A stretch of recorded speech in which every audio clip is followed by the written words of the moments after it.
Well, hello and good evening, or maybe it's good morning, good afternoon, good day, and maybe to some of you, good night, but wherever you are, welcome. Welcome to Leading Ladies, Leaving Legacies. That's what we're all about here. I am Joy Ruffin. My work is as a signature style specialist, leadership stylist, and executive producer, TV host, podcaster, and speaker. But every week, I come to you with a featured guest speaker. And tonight, it's exciting. It's always exciting here because our guest speaker tonight is going to bring you a lot of information that's very much needed. For me, it's all about leadership. It's all about being the empowered females that we are, not ever knocking our males, because it's about the divine feminine and whatever that means to you. That's why my work as a personal development strategist, it's about pure equality. And we're going to talk about that in a different light tonight. So what I want you to do is just sit back and get comfortable. But before I bring her up, I want to share a little bit with you about her background. I love her name. By the way, her name is Gemma, but the last name, or one, is Serenity.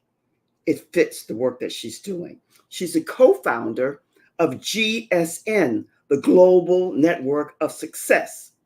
She hosts a Real Talk Women's Breaking the Silence Around Abuse and the co-founder of UPLIFT, Inspiring Stories. She's a passionate advocate against domestic violence and a multi-talented musician. She is a talented, absolutely, composer and songwriter. I could tell you so much more about Gemma. I just met her, but her background and her story is fascinating to me. She's from Switzerland, but she now lives in Phoenix, and the work that she's doing is phenomenal. So friends, just sit back and get comfortable and help me welcome our featured guest speaker tonight, Gemma Serenity. Gemma, come on up, as they say. How are you? So happy to be here. Thank you so much, Joy. Thank you for the invitation. Absolutely. I'm honored to have you here. I love that sweet accent of yours, and I love the country that you are from. I think you told me you were from a small, tiny little town or village in Switzerland, and your whole background I found fascinating. But what really compelled me to want to know you more is the work that you're doing, Gemma. And Gemma, before we go any further, I know you have a last name, which I had a hard time pronouncing. Pronounce your full name for us. It's Gemma Serenity Gorokhoff, Gemma Serenity Gorokhoff. I love that. I love that.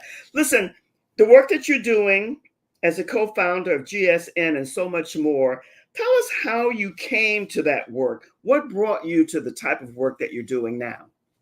When you hear Global Network of Success, GNS, Yes. Academy or success or all kind of beautiful things behind, it's really how to bring together the best of all of us so that women becomes empowered to be their best, men becomes empowered to love and recognize, respect and adore our divine feminine as well, so that there is no question of domestic violence, of submission, of who leads who. It's a question of the divine feminine with the divine masculine together creating worlds. I love that. Is what Creating, oneness is Emma, about. I love that because what you just spoke to, and brilliantly so, put it together how you gave it to us. True, pure, what it was initially meant to be, equality. That's why I love the work that you're doing. Now, you gave me some topics to talk about. And I know that we're going to be talking about how you work with those who are involved with domestic violence and multi-talented, all kinds of things that you're involved with. But how does perceiving the need for change come into what you're doing? Share with us how you came to that, because that's deep. Perceiving the need for change. How does that compute for you? So first of all, that framework, that pivoting framework, Yes, it's yes, yes. really about that transition and leading that transition in your life. There is a moment when you realize that that nagging feeling, that misalignment that you perceive becomes too prevalent to not stop and notice. And when you perceive that need for a change, it's when you realize something has to change. You don't truly know what yet. And that is the P of pivot. Pivoting, perceive the need for change. You feel that you cannot continue that way any longer. Something has to change. Maybe I, you, maybe the environment, maybe something else. yes, yes, yes, I agree. And you know, your internet is going in and out, but I'm following what you're saying here that we have no control over. But the title that I have is How You Pivot Effectively. And what you just gave us is when you're in the need for change, that's exactly what you do. You learn how to pivot in a way that's going to be effective for you. How do we visualize clear intentions? What and how do you perceive and talk to those who come to you who are in need with how they can visualize clear intentions for what they're involved with? So first of all, the I of the pivot is for investigating limiting beliefs. Once Ah, you perceive your need for change, you start to introspect and investigate, asking yourself if what you believe is actually serving your highest good or not, so that you can actually change them. Now there is a V, as in visualize clear intention. And mm-hmm. visualize clear intention, it's about becoming so clear about how feeling good would feel like, would look like in real life, and would actually what environment and how your life would be if it would be great and you would finally feel amazing and feel strong, feel powerful. I like that. I like that. That's good. And the O and the T, did we miss that when you This is talk? coming now. The O comes for organize a practical plan, because now you are clear. You perceive your change. You are investigating what are your beliefs. You are changing those limiting beliefs and starting to believe something different that opens up your world. Now you start to visualize clear intention. You start to imagine and even fantasize about an imaginary life that would work for you. But now the next step is to go into action, to organize with the O of pivot, organize a practical plan. What are you going to implement in your life so that you can prepare your way out? And Ah, that leads us to the T of yes. pivot, which is taking inspired action. I am so keen on this inspired action, because when it is inspired by your higher self, by the divine within you, by God, if you believe in God, when you take inspired action, that is even one of the 12 universal laws. As much as the law of attraction, the law of inspired action is one of these big law tools, meaning that once you are clear on your path, now when you take a step, it's not you in your little small-minded human spirit taking the action. It is you in your higher self, in your divinity, who is taking inspired action, because now you become attuned with the divine within you. I love that. With the divine within you. You know, Gemma, we have no control over internet, and your message is so crystal clear to me on my end because I can hear, but you're going in and out. I just only hope that the internet, when you use it at other times, it's better for you because your message is so powerful and your heart and soul is connected to it. We can see that, we can feel that. It's just there, but we don't control technology. Technology sometimes controls us. So the prayer is that this will be something that you can utilize for you. Tell me, before we go further here, tell me a little bit about your background. I know that you are a very talented musician, composer, and songwriter. We'll get to that a little bit later, but tell me how you came to this work. What was your pivot moment? What brought you into doing the work that you're doing today? 11 years ago, I was living 15 years of domestic violence for the second time, because there was a first time 5 years with a first abusive husband. And then there was 10 years subsequent to that with another person less abusive than the first one, but that's not enough. We can do so much more.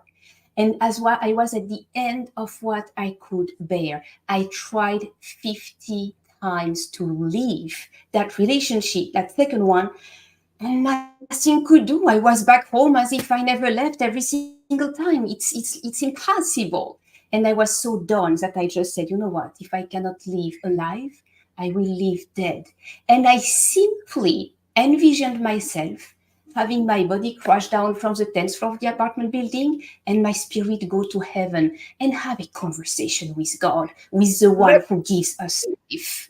allow me to ask you something here, and there is no judgment. There is a deep sense of discernment for all of us because we want to know. But after the first one, where there was abuse, mental, physical, spiritual, Everything. emotional, I'm sure all of it, Everything. ask most of us would want to know, Gemma, the second time around, did you have any inkling? What lesson had you not received from the first marriage? This is not judgmental. It's just that those out there who are struggling will have a better insight into how they can hopefully offset the second or third time around, if there is. Yeah, there is. What was it now with hindsight, which is wonderful for all of us? What was it that you missed when you went into the second one and found that you were still in an abusive, violent environment? One thing was missing. I did not know I could heal. I did not know I was so broken that I would attract the same relationship because that was the only thing I was attuned with. How can you attract something you are so much not attuned with? Except trying to refute and decline and stop a relationship thinking like, okay, I can be happy only without that person. Very good. And now what?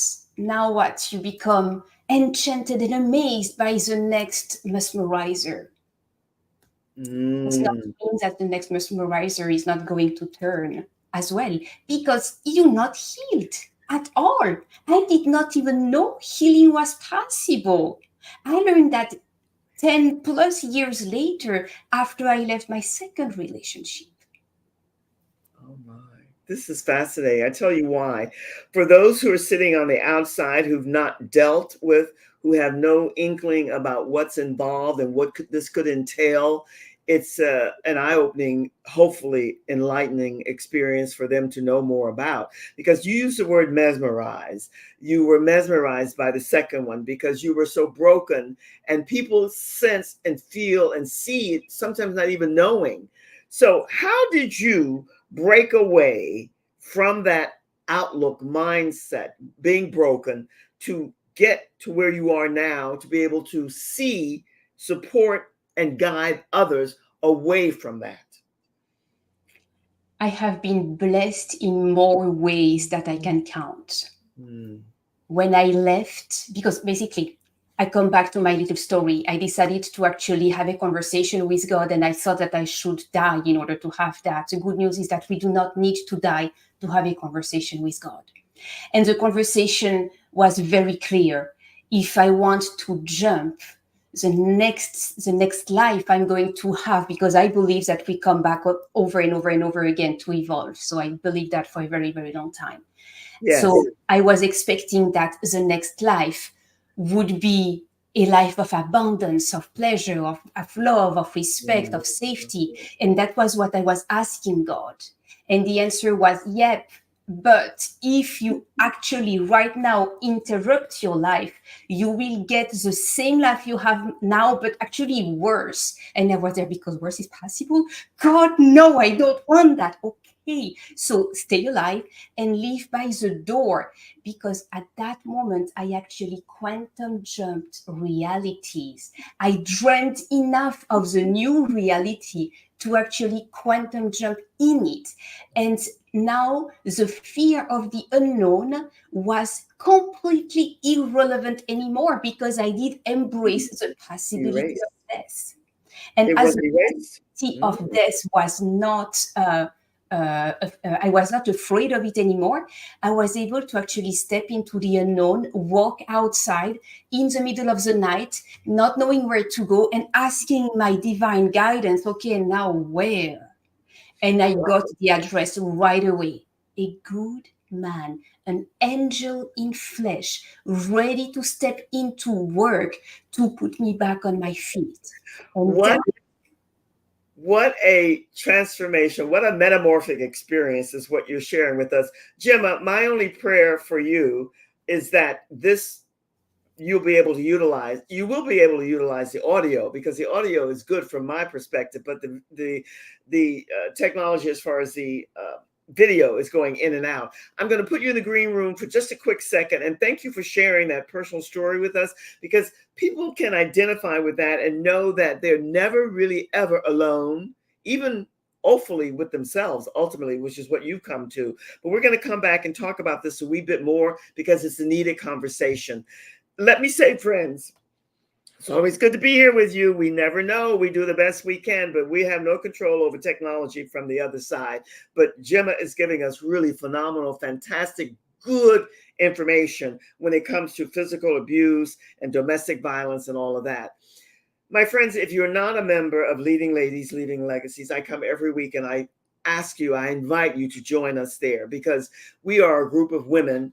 Gemma is a part of the group that we are all about female empowerment, everything about empowering us to be all that we're here to be as the divine equal, the divine feminine that we were initially put here to be. And somehow and somewhere we dropped the ball.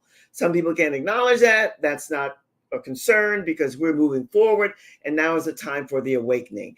And Gemma is certainly parading in that line to get us more in line with everything that we're here to be about.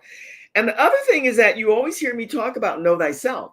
She's speaking to that in a different way, because we are a puzzle and we are here to put the pieces back together. Go on that treasure hunt. Find out all the pieces that you're missing. Now, she found hers through a belief, a religious belief.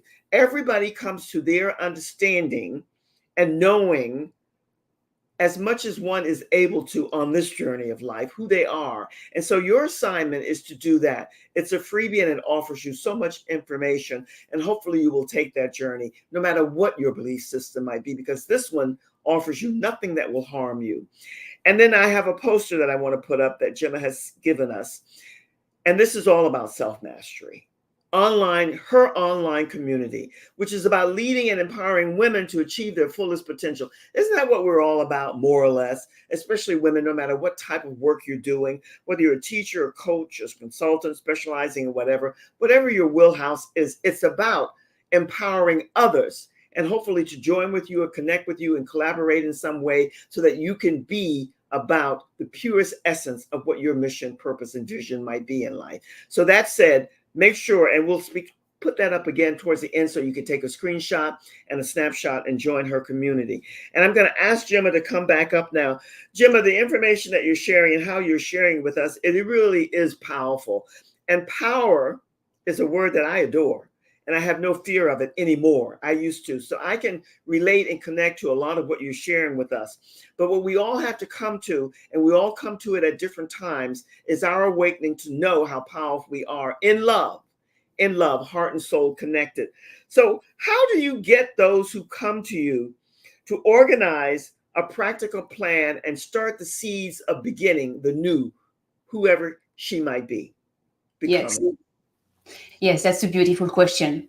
When you are starting to dream your new reality, starting to dream your life, starting to dream how it would feel like to live a life of love, of respect, of safety, how would that feel like? We dream it out together. We create stories together. How would it be like? And we also gather insights from people who are living it, because it's so different from a life of domestic abuse, of toxic relationships, of submission, of constantly being talked down to. It is so, so different. And how to create that life and to create a practical plan for that, it starts in your mind. And this is why there is that clear intention first, followed by inspired action, because now it becomes very, very clear to create a practical plan. So a practical plan will really, you will come up with that plan. We can help you. We can look up for resources close to where you are. It's Mhm. not valid everywhere in the world. I remember a few people in some countries reaching out, and I truly don't know. So there is also all that finding who are the resource where you live precisely.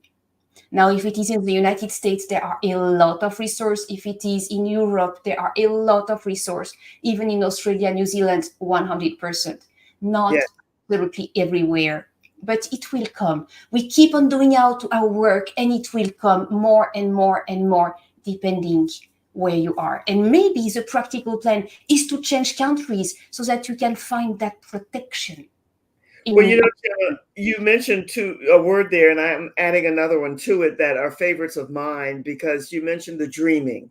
I think when one is broken, from my limited knowing and the amount of research and study that I've done, when one is broken, that ability to dream and the magic of being able to do that and to be inspired, you have to surround yourself with people who are going to be able to impart that to you in some way, and that's what you're doing.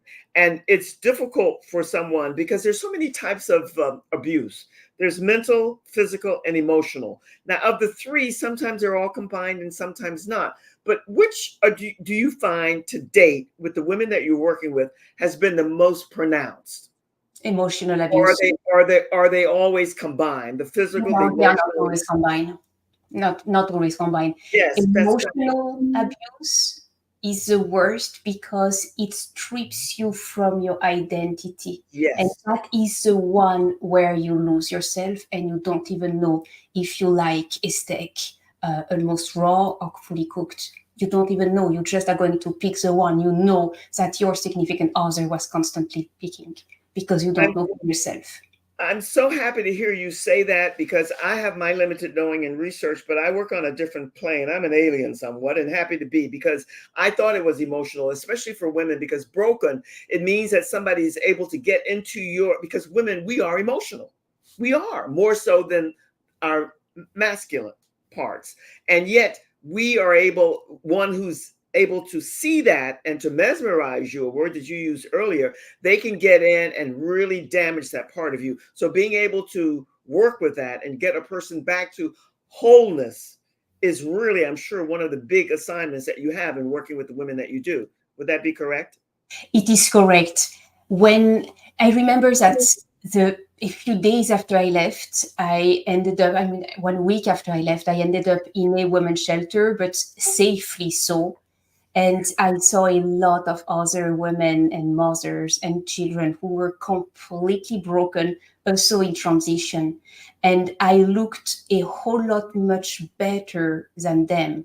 It has never been visible from outside what I was enduring inside.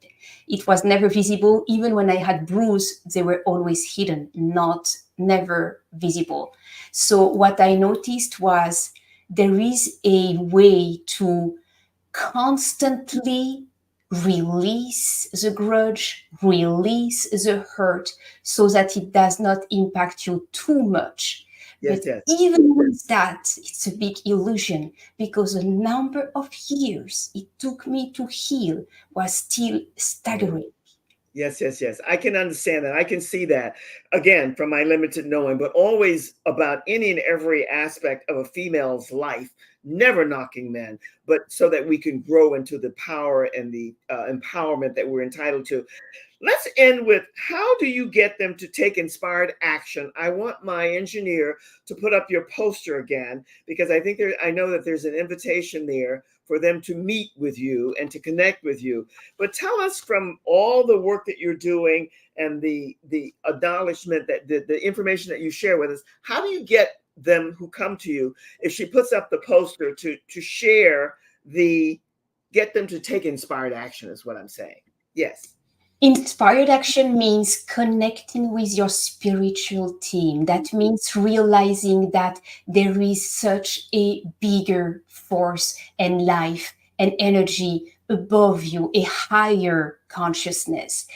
I don't care at all the name you give them. But what I can tell you is that there Yes. is a lot of spirits and a lot of energies that ask only one thing from you, is that in your free will, you rely and you lean on them so that they can finally give you all that your heart desires. So, an Mm, inspired action is an action that is in connection with your spiritual team.